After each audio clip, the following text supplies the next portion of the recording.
Okay, another exercise that I like doing to improve ankle dorsiflexion is actually getting everything else doing its job. So rather than focusing on the talus now, is that we actually get everything else mobilizing also. So when we do this exercise, I think it's called a stork or something like that.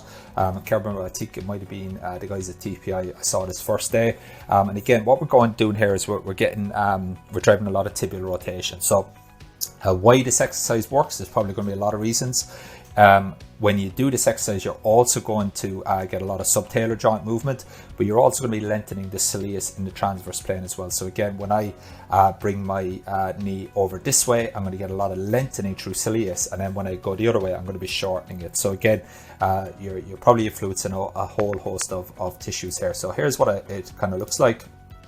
Okay, so we're just going to go in and out, okay, and then the key thing here that we're going to do with this exercise is you want to make sure that the ball of the big toe stays in contact with the floor throughout the movement. Okay, so again, when I do that, okay, if I just show it you here again, you're going to put your opposite foot behind the knee, and then you're going to just drive the knee left, and you're going to drive the knee right. Now you're going to see a lot of rotation, okay, happen at the tibia. Okay, so just be careful there that you don't get too much valgus, so you lose contact with either the fifth or the first. But what that'll do is that'll just mobilize everything nicely there above as well. And as you go into this range here, okay, it's worth noting as well that talus will be moving as well. Okay, so that talus is going to gear off to the left here, and then when we do it the opposite way here, the talus is actually going to start to go to the it's going to mobilize medially. Okay, so you'll get a lot of talus mobilization here, but you're also getting a lot of tibia,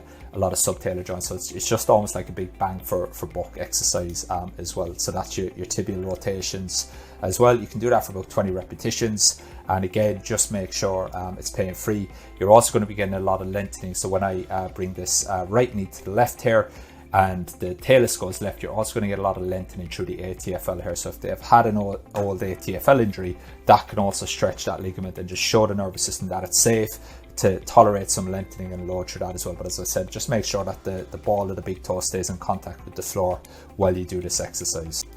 Okay, the next exercise is going to be, what we'd call probably transverse lunges. Now, what we're trying to do here is we're actually trying to influence the anterior deltoid ligament. So if we go back to the deltoid ligament, when that tib fib goes over the toes and the talus juts back, what's also going to happen is you're going to get a loading of the big toe here. So this forefoot, you're going to get an opposition where the calcaneus is everting, the forefoot's inverting, and you're going to be required to lengthen the medial deltoid. So if you've ever got somebody who's struggling to pronate, okay, and even are getting a pinch in the front of the ankle, you might want to consider actually influencing these tissues with your hands. Okay, so again, anyone whose calcaneus can evert, you need to be considering the medial deltoid. And again, in rugby league, rugby union, we see a lot of injuries to this ligament, but it's a very, very important ligament that needs to lengthen in 3 planes in a lot of movement. So again, if there's any sensitivity there, if there's any inability to tolerate load, then what we might see is the athlete or the patient avoiding lengthening some of these tissues. So this is something that we want to reassure the nervous system that it is safe to do so.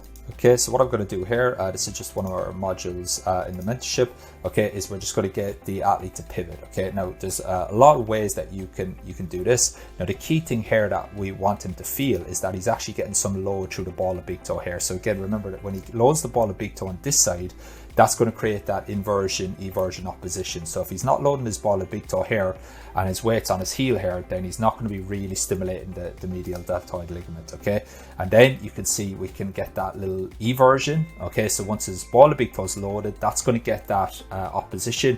You'd see a massive eversion of his calcaneus, but his big toe has to be lengthened here. Now what that's going to do is that's going to really stress that medial deltoid. It's going to encourage those tissues to mobilize.